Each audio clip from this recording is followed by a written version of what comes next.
महापालिका निवडणुकीच्या निकालानंतर महाराष्ट्राच्या राजकारणात सध्या जोरदार खलबतं सुरू आहेत। भाजपने 27 महापालिका जिंकण्याचा मोठा दावा केला होता, पण प्रत्यक्षात चित्र काहीतरी वेगळंच दिसतंय।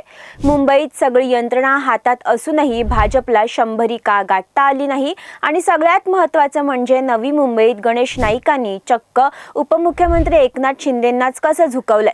ठाकरे गटाच्या उपनेत्या सुषमा अंधारे यांनी निकालानंतर भाजप आणि शिंदे गटावर थेट हल्ला चढवलाय। त्या म्हणतात एवढा यंत्रणा अधीन ठेवून सुद्धा मुंबईत भाजपला साधं शतकही गाठता आलं नाही।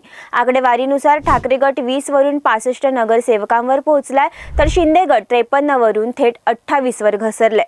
27 महापालिकांचा दावा करणाऱ्या भाजपला फक्त 9 ठिकाणीच स्वबळावर सत्ता मिळवता आली असून 15 ठिकाणी त्यांना युतीच्या कुबड्यांचा आधार घ्यावा लागतोय।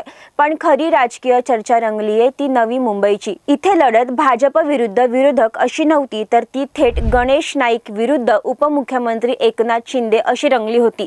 जागा वाटप असो किंवा स्थानिक सत्तेची समीकरण, नवी मुंबईत गणेश नाईकांचा शब्द अंतिम ठरला। उपमुख्यमंत्री असूनही शिंदेंना तिथे आक्रमक पवित्रा घेता आला नाही आणि अखेर त्यांना गणेश नाईकांसमोर नमतं घ्यावं लागलंय। या सर्व परिस्थितीवर सुषमा अंधारेंनी शेवटी एक उपरोधिक टोमणा मारलाय। त्या म्हणतात, काय भक्तुल्यांनो, कळलं का? बेडूक कितीही फुगला तरी त्याचा बैल होत नाही। मग तुम्हाला काय वाटतं, हे राजकीय डावपेच आहेत की सत्तेची मजबुरी? खरंच गणेश नाईकांनी मुख्यमंत्री शिंदेंना कसं झुकवलंय? तुमचं मत आम्हाला कमेंट्समध्ये नक्की कळवा आणि अशाच महत्त्वाच्या अपडेटसाठी पाहत राहा TOD मराठी।